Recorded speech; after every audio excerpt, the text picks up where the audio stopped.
Hi guys, it's Fahad Aslam Khokharang and I welcome you all to lecture number 2. In this particular lecture, we'll be discussing how to craft a paragraph, not how to write a paragraph, but how to craft a paragraph. It's not like that an idea comes into your mind and you just start writing on it right away. You have to manage your thoughts, you have to organize all those ideas that come into your mind, and that should be coherent, they should be concise and compelling, and there should be completeness in that, and overall it should talk some sense to your audience. It should not be scattered, unlike your previous assignment that many of you guys just submitted last night and this morning. हम उसी के review से आज थोड़ा सा start करेंगे. So here are some of the common mistakes that I found in your first assignment. आप email लिखते हैं, ईमेल लिखने के भी कुछ रूल्स होते हैं कम्युनिकेशन के अंदर. वो ये कि किसी ने भी ग्रीटिंग करना जरूरी नहीं समझा, हेलो हाय कोई नहीं, और क्लोजिंग के अंदर अपना कोई सिग्नेचर नहीं छोड़ा, कोई अपना नाम, कोई डेजिग्नेशन, कोई कुछ नहीं किसी ने करना जरूरी समझा. ईमेल का कोई सब्जेक्ट नहीं था. There was no subject line of email. जो फाइल लोगों ने अटैच की उसका नाम, कुछ कुछ फाइल्स का नाम उस टेक्स्ट का पहला वर्ड ही था. कुछ ने कुछ जरूरी नहीं समझा कि फर्स्ट असाइनमेंट है या सेकंड असाइनमेंट है, कुछ इस तरह से वो ABCD इस तरह से करके ले दिया. कुछ सियाने लोगों ने फाइल का नाम ही लिखना जरूरी नहीं समझा, और कुछ लोगों ने फाइल अटैच ही नहीं की. ठीक, यानी फाइल अटैच ना करने का मतलब जहां पे ईमेल आप लिख रहे हैं, जहां पे आपको लिखना चाहिए कि प्लीज फाइंड द अटैचमेंट, वहां पे उन लोगों ने अपनी असाइनमेंट सारी लिखकर मुझे सबमिट कर दी. बुलेट पॉइंट्स कुछ लोगों ने टेक्स्ट के अंदर बनाए. देखिए, this is a writing workshop, और बुलेट पॉइंट्स टेक्स्ट के अंदर नहीं बनाए जाते. कंटेंट राइटिंग में थोड़ा बहुत चलता है, ठीक है, मगर अवॉइड करेंगे बुलेट पॉइंट्स में बातें करने से, ठीक है. Because we are gonna make some sentences, हमें बुलेट पॉइंट्स नहीं बनाने किसी भी जगह पे, अनटिल अनलेस रिक्वायरमेंट ना हो. समरी ऑफ लेक्चर कुछ लोगों ने दे दिया. कई दफा ऐसा होता है कि हमसे जब भी कोई असाइनमेंट लोग मांगते हैं, किसी भी बुक रिव्यू को लिखने को कहते हैं, या कोई भी किसी चीज का एनालिसिस हमें लिखने को कह दिया जाता है, तो वो बार बार हमें एम्फेसिस करता है कि यार हमें इसकी समरी नहीं चाहिए, हमें इसकी समरी नहीं चाहिए. That is a common mistake. मेरे ख्याल में कॉमन मिस्टेक, सबसे ज्यादा होने वाली मिस्टेक ये है कि जब भी किसी चीज का एनालिसिस कहा जाता है, लोग उसकी समरी करके दे देते हैं. कुछ लोगों ने जो है लेक्चर की सारी समरी जो थी वो ही मुझे लिख कर दी थी. मैंने उसका क्या करना था. And last but not the least वो ये कि इमोजीज जो आपने अंदर डाले, वो किस नहीं डालने, स्माइलीज डालने की जरूरत नहीं है किसी भी ईमेल के अंदर. आप अपने फ्रेंड्स में ये सब चलता है, यहाँ पे वगैरह नहीं. इस कम्युनिकेशन में आप अवॉइड कीजिए इस प्रैक्टिस को. और जो हमने कल रात को किया वो असल में था क्या, मैं आपको बताना चाहूंगा. वो असल में था क्या, वो असल में था, it was a reaction post. हमारा एकेडमिक जो स्ट्रक्चर है वो अभी इतना मैच्योर नहीं हुआ कि वो हमें रिएक्शन पोस्ट के ऊपर थोड़ा सा बताए कि रिएक्शन पोस्ट क्या होते हैं. जो भी लेक्चर फॉरेन प्रोफेसर्स देते हैं, उन सब स्टूडेंट्स को वो अपने पास एनरोल करते हैं एक स्पेशल फोरम के ऊपर. यूनिवर्सिटी का जो भी उनको स्टूडेंट इंफॉर्मेशन सिस्टम जो भी दिया जाता है, वहाँ पे सब के सब स्टूडेंट रजिस्टर्ड होते हैं, और वहाँ पे उनको they are liable to respond on each and every lecture of the class. और वहाँ पे उनकी जो रिएक्शन पोस्ट है वो वहाँ पे उनको देनी पड़ती है, 100 वर्ड्स की, 200 वर्ड्स की, 300 वर्ड्स की. They are liable to do that, और उसके मार्क्स होते हैं उनके फाइनल एग्जाम्स के अंदर. तो this was the reaction post, और लिटरली इस चीज के अच्छे खासे पैसे मिल जाया करते हैं. लोग अपना ईमेल आईडी, अपना पासवर्ड आपके साथ शेयर करते हैं, टेक माई अकाउंट, और आप जो है वीकली या जो भी लेक्चर्स आए डेली, तो उसका एक रिएक्शन पोस्ट आप वहाँ पे कर दिया करें. सो डिटेल जो उसके अंदर जो मिस्टेक्स हैं वो आप सब लोगों को ईमेल के रिप्लाई में चली गई होंगी, जिनको नहीं गई उनको अब चली जाएंगी. Well, let me introduce you to secret strategy of mine. It's not totally mine, I've copied it from somewhere, मगर मैं इसको अक्सर यूज करता हूँ, which is the coder formula. coder formula, अब coder formula क्या चीज है? कोडर एक स्ट्रेटेजी है जिसके थ्रू मैं किसी भी कंटेंट को ठीक से ऑर्गेनाइज करता हूँ. ये एक 5 स्टेप्स हैं जिनको मैं कोडर जिनका मुखफ़फ़ रखता हूँ. The first thing is to collect. आपको कोई भी टॉपिक दे दिया गया, किसी भी चीज के बारे में आपने लिखना है, क्रिकेट के बारे में, स्पोर्ट्स के बारे में, ट्रैवलिंग के बारे में, कोई भी स्पेसिफिक टॉपिक है, उसके ऊपर पहला काम ये होता है to collect all your ideas. जो आपको फर्स्ट असाइनमेंट दी गई, what you should have done, is that कि आप एक पेपर और पेन पकड़ते और आप अपने उसके ऊपर अपनी आइडियाज को कलेक्ट करना होता है। उसकी तरतीब उसकी जरूरी है। तरतीब कहाँ पे होगी? तरतीब तब करनी है जब आप इसको ऑर्गेनाइज करेंगे। ऑर्गेनाइज करना है, पहले ये चीज, बाद में ये चीज, ठीक। और फिर अगला काम होता है ड्राफ्ट करना। हम क्या करते हैं? हम स्टार्टिंग ही ड्राफ्ट से करते हैं। हम पेपर पेन लेकर बैठते हैं और लिखना शुरू करते हैं पहला पैराग्राफ। ठीक है, this is not a good practice. Planning बहुत ज्यादा जरूरी है किसी भी कंटेंट को जनरेट करने में, वो कंटेंट राइटिंग हो या एकेडमिक राइटिंग हो। एकेडमिक राइटिंग में तो खास तौर पे बहुत ज्यादा इस चीज का ख्याल रखना होता है, क्योंकि स्ट्रिक्ट कॉन्स्टेंट होती हैं, उनको आप वायोलेट नहीं कर सकते। Next thing is editing. Editing से मतलब क्या है? आपको कुछ भी कुछ पार्ट्स को बड़ा करना होता है, कुछ पार्ट्स को छोटा करना होता है। आप ऐसा नहीं कर सकते कि किसी चीज का इंट्रोडक्शन जो है वो आधे पेपर तक आ जाए और उसकी बॉडी जो है इंट्रोडक्शन से छोटी हो जाए, ठीक, या उसके अंदर कोई मिस्टेक्स रह जाएं, ग्रामेटिकल मिस्टेक्स रह जाएं, कुछ भी इस तरह की। वो सब काम आप एडिटिंग के अंदर करते हैं, ठीक है। चीजों की तरतीब आगे पीछे करना, and last but not the least is to revise all that stuff. आप कलेक्शन, ऑर्गेनाइजेशन, ड्राफ्ट, एडिटिंग, इन सब चीजों को दोबारा से आप रिवाइज करते हो। कोई नई चीज मिलती है उसको अंदर डालते हो, उसको ठीक से ऑर्गेनाइज करते हो, उसका पहला रफ ड्राफ्ट बनाते हो, ठीक है। कई कई बड़े बड़े नॉवेल्स जो हैं उसके तकरीबन 100 ड्राफ्ट बनते हैं, और उसके बाद वो जाकर एक प्रेजेंटेबल फॉर्म के अंदर आता है। कोई भी बड़ा राइटर कभी भी इन वन गो कोई भी एक कंटेंट को जनरेट नहीं कर सकता। Now let's get back to the subject, जो कि हमारा आज का टॉपिक है, is to write a paragraph. Let's start from very basic question that what is a paragraph actually? A paragraph is a group of sentences sharing one central idea. याद रखें कि paragraph किसी एक स्पेसिफिक टॉपिक पे होता है, वो आधा किसी और चीज के बारे में, आधा किसी और चीज के बारे में नहीं। स्टार्ट आपने करप्शन से किया और एंड आप उसे साइबर बुलिंग के ऊपर कर देंगे तो that would be a scattered thing, उसको पैराग्राफ नहीं कहा जा सकता। एक पैराग्राफ के तीन बेसिक हमारे पास जो हैं वो पार्ट्स होते हैं। The number one is topic sentence, जो कि एक ही सेंटेंस होता है, और वो उसको सबसे ज्यादा स्ट्रांग होना चाहिए। आपका पूरा पैराग्राफ में क्या चीज आने वाली है वो आपका टॉपिक सेंटेंस ही डिफाइन करता है। सेकंड चीज ये कि सपोर्टिंग सेंटेंसेस उसके अंदर होने चाहिए, और एंड में उसको अच्छे एक नोट पर कंक्लूड आपको करना चाहिए, ठीक। तो these are the three basic elements of a paragraph. Now the topic sentence हमारा क्या करता है? वो एक सेंट्रल आइडिया देता है आपके कंटेंट के बारे में, और एक डायरेक्शन सजेस्ट करता है that what will be the focus of that what we are studying at the moment. उसके अंदर आप कोई भी इधर उधर की बातें आप नहीं कर सकते। दो वही बात कि begin with an end in mind. तो बिगिन, अगर आपके पास एंड आपके दिमाग में होगा तभी आप उसको स्टार्ट ठीक से कर सकेंगे। This is your time to make your first impression. अगर आप the craft of selling yourself का 5th चैप्टर, जो आप लोगों को मुतअद्दिद बार कहा गया कि उसको जाकर पढ़ें, how the big bang letter is written, उसकी पहली लाइन ही इस कदर कैप्टिवेटिंग होती है कि वो आपको जकड़ लेती है, पकड़ लेती है, कि आप मजबूर हो जाते हैं अगली बात को पढ़ने पे। उस लाइन को पढ़ के ऐसा नहीं होना चाहिए कि सो व्हाट, क्या अब इस ये इंफॉर्मेशन दी आपने तो मैं इसका आगे क्या करूं। It should motivate your reader to read more. This cannot be a fact. जो पहली आपकी टॉपिक लाइन है, this cannot be a fact and this should not be too broad.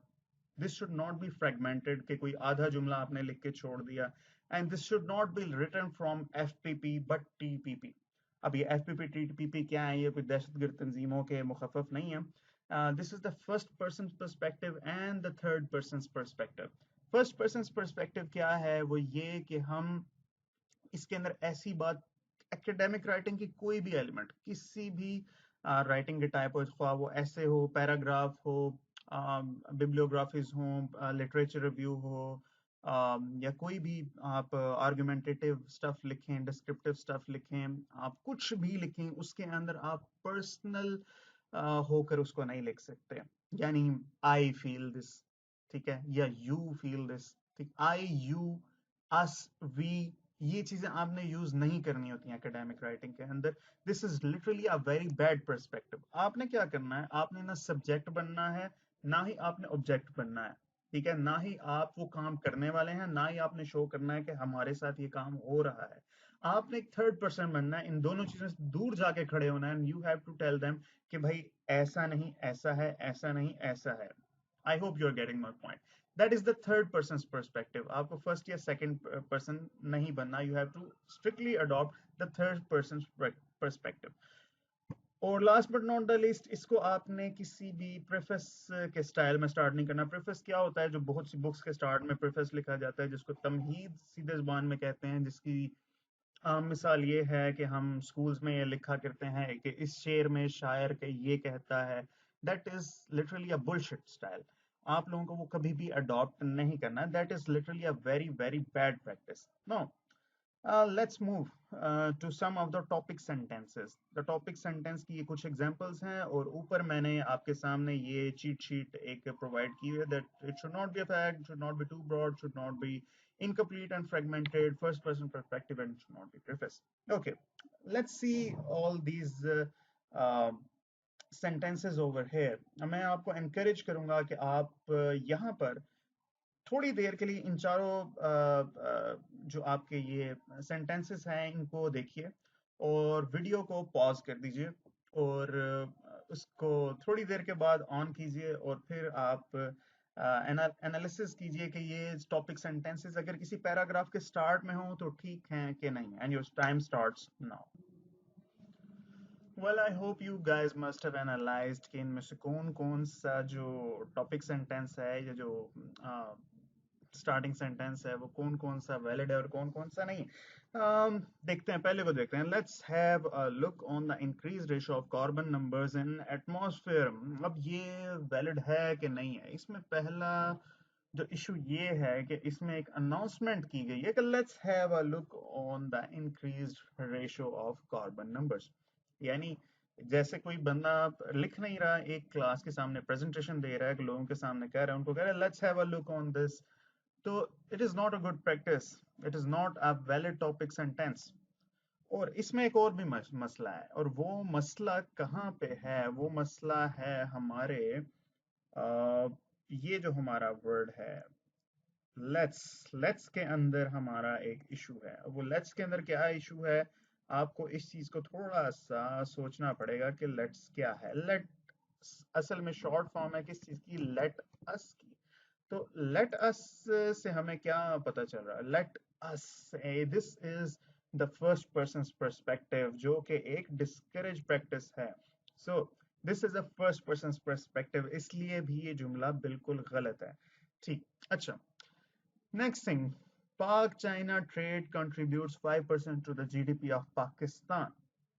तो फर्ज करें कि ये एक किसी भी पैराग्राफ का टॉपिक सेंटेंस है। आपको क्या पता चल रहा है कि इसके अंदर अब वो क्या बात करने वाला है? ये कोई आर्ग्यूएबल सेंटेंस नहीं है, इट इज अ फैक्ट। ठीक है, तो पहला जो हमारा रूल है that it should not be a fact. Fact and figure जिसमें बयान किए गए हैं, कि जिसके ऊपर आपको डिस्कशन कर ही नहीं सकते, जिसपे आपको हैरानी ही नहीं हो सकती, इसको सुनते ही आप कहेंगे अच्छा सो व्हाट, ये फीलिंग आती है। तो इसके अंदर इशू ये है कि इट इज अ फैक्ट, और दूसरी बात it is too narrow as well. आपने इसके अंदर कोई मौके छोड़े ही नहीं कि आप आगे जाके डिस्कस करें। ठीक है, या तो अगर आप कुछ कॉजेस को आगे जाके डिस्कस करना चाह रहे हैं, वो उसका कुछ पता नहीं चल रहा कि आगे आप इसके कॉजेस करेंगे, इसके इफेक्ट्स को ऑब्जर्व करेंगे। टॉपिक सेंटेंस से कुछ पता नहीं चल रहा कि इसके आगे प्रोज और कॉन्स को डिस्कस करने वाला है, क्या डिस्कस करने वाला है। We have no idea, so it is a narrow topic sentence. Cooking food takes a lot of time. Not cooking food takes a lot of time. As I see, it is too much broad. अब क्यों मैं इसको broad कह रहा हूँ? अब ये cooking food takes a lot of time, ये कौन सी फूड की बात कर रहा है? अब इसके अंदर हो सकता है ये किसी स्पेसिफिक ट्रेडिशनल किसी जगह की फूड की बात कर रहा हो, या फिर हो सकता है इसके अंदर ये फास्ट फूड की अफादियात बयान करना चाह रहा हो कि कुक फूड करने से बहुत ज्यादा टाइम लगता है, इसलिए फास्ट फूड के अंदर हमें जाना चाहिए। सो इस तरह का टॉपिक सेंटेंस होगा तो it will be too broad and not specific. ठीक है, the earlier one was specific मगर टू मच नैरो। और इसके अंदर सेवरल पॉसिबिलिटीज हैं, जैसे कि मैंने आपको बताया मल्टीपल मीनिंग्स निकल सकते हैं इस के अंदर, मल्टीपल डायरेक्शन सॉरी टू से निकल सकती हैं इस टॉपिक सेंटेंस को लेकर। Okay, why should we remain silent on increasing corruption, इसका अंदर क्या इशू है? इसके अंदर मेजर इशू ये है that it is an incomplete sentence. अब वो तो बात ये है कि ये क्वेश्चन की फॉर्म में है मगर it is not a question, it is a question but it is not a question. यानी एक स्टार्ट में इनफॉर्मल स्टार्ट लिया जाता है कि ऐसा क्यों है, ऐसा क्यों है, ऐसा क्यों है, फिर आप रीजंस बताना शुरू करें इस वजह से। ये चीज आपकी किसी भी ब्लॉग पोस्ट या किसी वेबसाइट की कंटेंट राइटिंग में तो चल सकती है मगर एकेडमिक राइटिंग के अंदर ये स्टाइल गुनाह कबीरा है। ठीक है, this was an incomplete sentence, this was a fragmented sentence जिसकी कोई सेंस नहीं बन रही। ठीक, आपको इसके अंदर कोई ना कोई आगे रीजनिंग इसके अंदर आप या तो प्रोवाइड करते या कोई मौका आप छोड़ते कि हम आगे कुछ इसको डिस्कशन करें, तो इस टॉपिक सेंटेंस को लेकर भी कुछ पता है। So I played the trick with you guys कि ये चारों के चारों सेंटेंसेस जो थे हमारे पास बिल्कुल टोटली गलत थे। अब एक गुड टॉपिक सेंटेंस फिर होता क्या है? अगर ये भी नहीं, ये भी नहीं, ये भी नहीं, मैंने आपको थोड़ा सा मुसीबत में लगता डाल दिया कि मैं कह रहा हूँ भाई टू नैरो भी नहीं होना चाहिए, टू ब्रॉड भी नहीं होना चाहिए, इन दोनों के बिल्कुल दरमियान की कोई चीज है जिसके अंदर हमने जाना है, उसको हमने टारगेट करना है।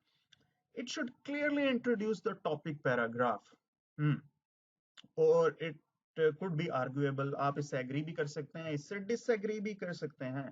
देयर शुड बी सम क्या कहते हैं, room for argument, and should make some point about the topic.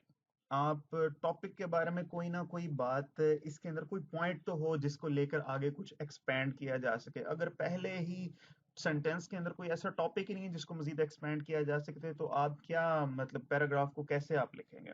ठीक है, और it's neither broad nor too much narrow, ये बात मैंने कर दिया। अच्छा, अब मैंने ऊपर गुड सेंटेंसेस की कुछ एग्जांपल्स हैं हमारे पास। ऊपर मैंने चीट शीट प्रोवाइड कर दी कि clearly introduce the topic paragraph, this should not, this could be arguable, ये सब बातें हैं, इन चीज को मद्देनजर रख के हम एक अच्छा टॉपिक सेंटेंस कैसे बनाएंगे। Okay, let's have a look on the increased ratio of carbon numbers in atmosphere. अब इसको हम इस तरह से लिख सकते थे कि increased ratio of carbon numbers has become an acrimonious debate in Pakistan. अब मैंने इसे थोड़ा सा स्पेसिफिक किया। ठीक है, एटमॉस्फेयर, भाई कहाँ की एटमॉस्फेयर? पाकिस्तान की एटमॉस्फेयर। अच्छा, उसकी वजह से क्या हो रहा है? उसकी वजह से एक डिबेट लोगों में पैदा हो रही है, वो क्या डिबेट है?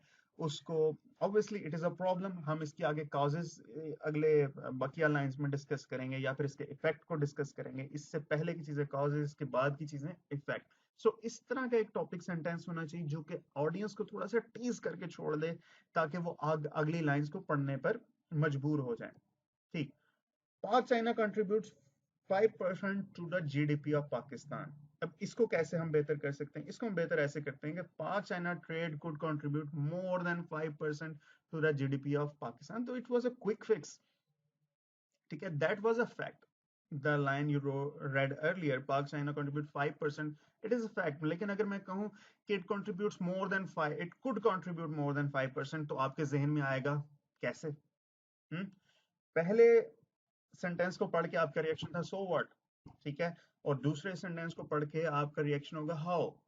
आप कहीं ना कहीं मगर आपके दिमाग में चीज आएगी हाउ, कैसे, जो आपको कंपेल करेगी बकिया की लाइंस को पढ़ने में। Okay, cooking food takes a lot of time. अब इसको भी हम थोड़ा सा मजीद आगे स्पेसिफिक करेंगे तो ये होगा unlike fast food, cooking traditional food takes a lot of time. ठीक है, अब रीडर को ये टॉपिक सेंटेंस पढ़ के जरूर पता चल जाएगा कि भाई हम इस जो सब्जेक्ट है जो इसका, वो फास्ट फूड है एक्चुअली, और हम इसके अंदर फास्ट फूड की सारी अफादियात जो हैं उसको हम जो डिस्कस करेंगे, जिसके अंदर मेजर उसने जो एडवांटेज ये बताया कि ये जल्दी पक जाते हैं ट्रेडिशनल फूड्स की जगह।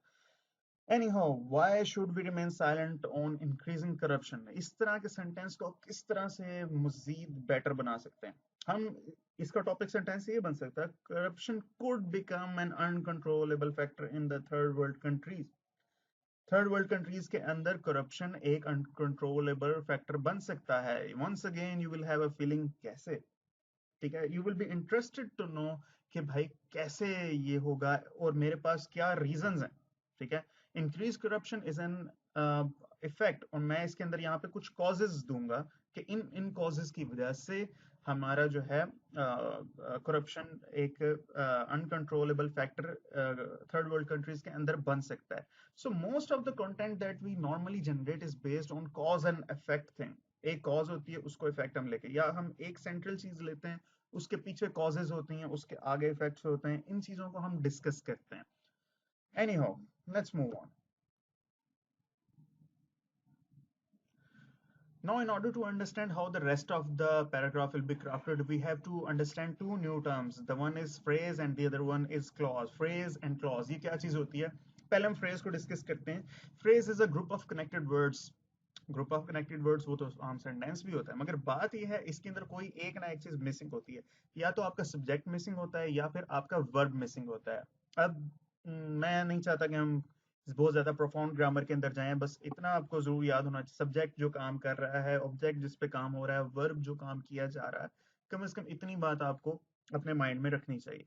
And these are incomplete, phrase is always incomplete. For example, if I say के प्लेइंग क्रिकेट, अब प्लेइंग क्रिकेट के अंदर हमें ये तो पता है कि क्रिकेट खेली जा रही है, प्ले, वर्ब इज देयर, ठीक है, ऑब्जेक्ट इज देयर, ठीक है, मगर इसके अंदर सब्जेक्ट हमारे पास कोई नहीं है, ठीक है। और इसी तरह से हमारे pass on the table, on the table क्या, यहाँ पे वर्ब ही नहीं है, laying on the table, laying यहाँ पे मिसिंग है, ठीक है। डांसिंग है, डांसिंग ऑन द टेबल है, डांसिंग मिसिंग है। वर्ब, मेन वर्ब मिसिंग हो या फिर मेन आपके पास सब्जेक्ट आपके यहाँ पे मिसिंग हो। रीड ऑल डे, भाई कौन रीड कर रहा है ये तो हमें नहीं पता, रीड तो है, वर्ब तो है हमारे पास। अ सनी मॉर्निंग, ठीक है। अब सनी मॉर्निंग क्या है, it is also incomplete, this also does not make any sense, so this is a phrase. अब हम, अगर आपको फ्रेज की समझ आएगी तो अब हम देखते हैं कि क्लॉज क्या चीज होते हैं।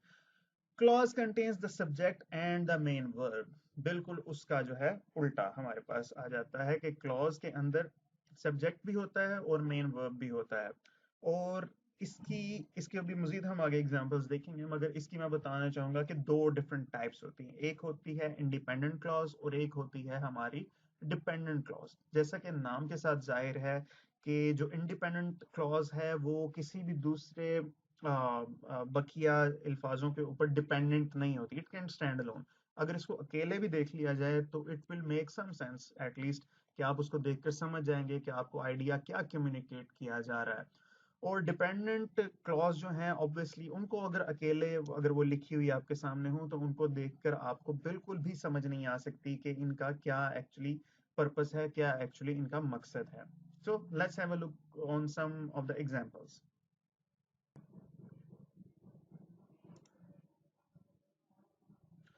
Well,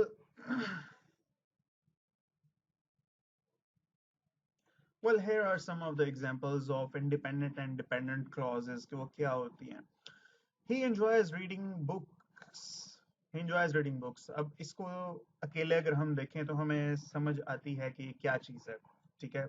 एक जो इंफॉर्मेशन है पूरी की पूरी वो हमारे पास दी जा रही है, it is complete in every aspect.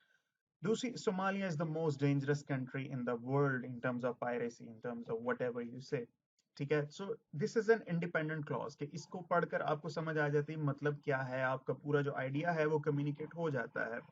इसी तरह से डिपेंडेंट क्लॉज आपके पास हो, व्हेन द बेल रिंग्स, ठीक है। अब ये किसी जुमले का स्टार्ट हो सकता है, किसी का दूसरा हिस्सा हो सकता है कि this happens when the bell rings, या फिर किसी को प्रिकॉशन दे रहे हैं, वेल द बेल रिंग्स तब ये करना है, ठीक है। सो it is a dependent clause, या इससे पीछे वाली किसी चीज पे डिपेंडेंट है या फिर किसी आगे आने वाली चीज के ऊपर डिपेंडेंट है। अनलेस वी ऑल्टर और अप्रोच, अनलेस अनलेस, अब ये वर्ड ऐसा है जो कि इसको शो कर रहा है कि बात जो है दो जुमलों दो टुकड़ों में की जाएगी। अनलेस वी ऑल्टर और अप्रोच, इसके बाद एक पंक्चुएशन आएगी, कॉमा आएगा और उसके बाद बाकिया की information provide, it is an incomplete information. और अगर इसको अकेले दे दिया जाए तो इट इज ग्रामेटिकली इनकरेक्ट। अच्छा, that can be found in Pakistan, ठीक है। अब that can be found in Pakistan, अब किस चीज की बात हो रही है हमें नहीं पता। अब ये किसी नीली रावी भैंस, that can be found in Pakistan only, ठीक है। That would make some sense, but अकेले ये डिपेंडेंट क्लॉज है, इसके ऊपर इसको अकेले देखकर मतलब समझ में, which is as fast as normal car, by which, क्या विच इज अ कंजंक्शन, विच का जो वर्ड है इट इज अ कंजंक्शन, जो कि when is also a conjunction, जो कि पार्ट्स ऑफ स्पीच अगर आप पढ़ें तो जुमलों को जो जोड़ने के लिए जो यूज होते हैं उन चीज को कंजंक्शन कहा जाता है, ठीक है। So these are all grammatically incorrect. तो ये है इन दोनों के दरम्यान में हमारा main difference. No, let's move on और हम इसको देखते हैं। ये एक्सरसाइज है कि बिलीविंग इन योर सेल्फ और आफ्टर द टीचर स्पीक्स। ये कुछ सेंटेंसेस हैं, कुछ फ्रेजेस हैं, कुछ क्लॉजेस हैं। Now you have to work out के इनमें से हमारे पास क्लॉजेस कौन सी हैं और हमारे पास फ्रेजेस कौन सी हैं। I would appreciate you to pause this video for a while और उसके बाद आप देखें कि इसको एनालिसिस कीजिए कि इनमें से कौन सी क्लॉजेस हैं, कौन सी फ्रेजेस हैं, और उसके बाद हम इस पे मजीद डिस्कस करते हैं। So pause the video.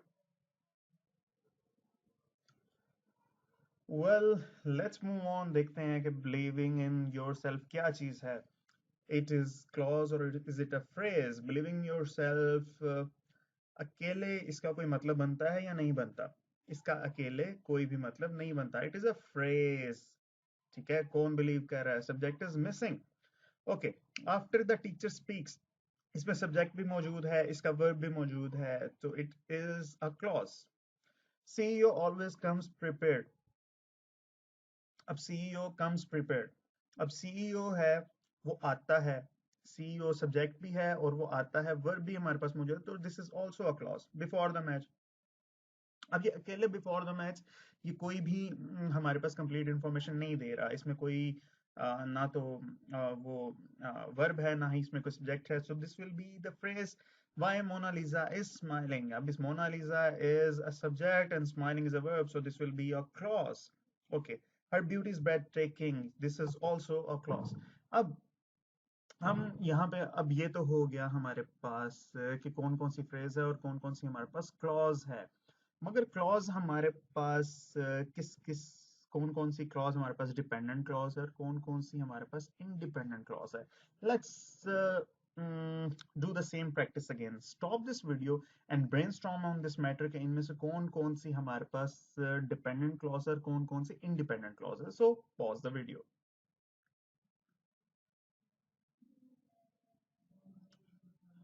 Well, I guess you must have brainstormed on this matter कि इनमें से कौन कौन सी clause dependent है और कौन कौन सी independent है हमारे पास। We are concerned about the second, third, and the last two. हाँ, the second one, after the teacher speaks, after the teacher speaks, speakने के बाद क्या भाई, उसके बाद क्या हुआ? मतलब ये clause तो है, इसमें teacher है, इसमें subject है, इसमें speaks है, इसमें verb है, it is a clause, but it is a dependent clause. ये मजीद demand कर रही है कि मुझे मजीद information दो so that I could make some sense. So it is a dependent clause. Okay. इसी तरह से the CEO always comes prepared. Now this is a complete information. CEO हमेशा तैयारी के साथ आता है, इसमें कोई भी मजीद इंफॉर्मेशन हमें प्रोवाइड करने की जरूरत नहीं है। So this is an independent clause. इसी तरह से the last two, why Mona Lisa is smiling, यहाँ पे हमारे पास the sentence is itself asking for further information, तो it will be a dependent clause. अच्छा, her beauty is breathtaking, now this is a complete information, her beauty is breathtaking, so this is also an independent clause. Well, हम ये सब बातें क्यों कर रहे हैं, इतनी शदीद किस्म की बोरिंग बातें मैं आपके साथ क्यों करने लगा हूँ आज, उसकी अब मैं आपको रीजन बताता हूँ। And the reason is that suppose that you have a verb designing. This designing can be transformed into a phrase, and this phrase can be further elongated into a clause. ये clause could be very challenging. अगर इसके साथ लगाई गई इस phrase के साथ तो it became a sentence. Designing a logo could be very challenging. No, it is a sentence. No, this can be made more complex if we add something in that. However, this could be very useful. अगर हम इसके साथ एक clause और लगा दें तो ये मजीद एक कॉम्प्लेक्स कंपाउंड किस्म का सेंटेंस बन जाएगा। So whenever you are crafting a content, आप हमेशा अपनी फ्रेजेस के साथ क्लॉजेस लगाकर अपनी मीनिंग को एनहेंस करते हैं। अब फॉर एग्जांपल नीचे अब ये एक सेंटेंस है, Somalia is the most dangerous country in the world. Now is it a phrase और is it a clause? Somalia is the most dangerous country in the world. This is a clause because it is providing a complete information to you. And और ऊपर आप देखेंगे मैंने इसके साथ लगाया because Somalia is the most dangerous country in the world. Now this upper sentence is dependent on some information. ठीक है, the lower one is an argument जिसके अंदर हम बता रहे हैं कि एक इंफॉर्मेशन हम पूरी दे रहे हैं, इसको किसी चीज की जरूरत, लेकिन अब स्टार्टिंग में बिकॉज लगा दिए तो it becomes a dependent clause. The lower one is independent, the upper one is a dependent clause. Now summary हमने आज के लेक्चर में क्या किया, हमने आपकी बेसिक मिस्टेक्स जो थी असाइनमेंट सबमिशन की उन सबको डिस्कस किया. CODER strategy, collection, organization, draft, editing and revising strategy. आपको हर काम करते हुए ये काम करना है. स्ट्रक्चर हमने पैराग्राफ का पढ़ा, 3 बेसिक एलिमेंट होते हैं उसके अंदर. टॉपिक सेंटेंस को हमने डिस्कस किया और हमने फ्रेजेस और क्लॉजेस के डिफरेंसेस को डिस्कस किया. Now what you have to do, आपके लेक्चर 2 का जो आपका फोल्डर है क्लाउड ड्राइव के अंदर, उसके अंदर आपकी असाइनमेंट पोस्ट कर दी गई है. उसके अंदर क्या करना है, आपको डिफरेंट सेंटेंसेस दिए गए हैं. You have to identify the flaws in those topic sentences. और अगर तो आपको लगे कि ठीक है टॉपिक सेंटेंसेस तो बताइए कि क्यों ठीक है, और अगर वो गलत हैं तो you have to give the reasons that why they are wrong.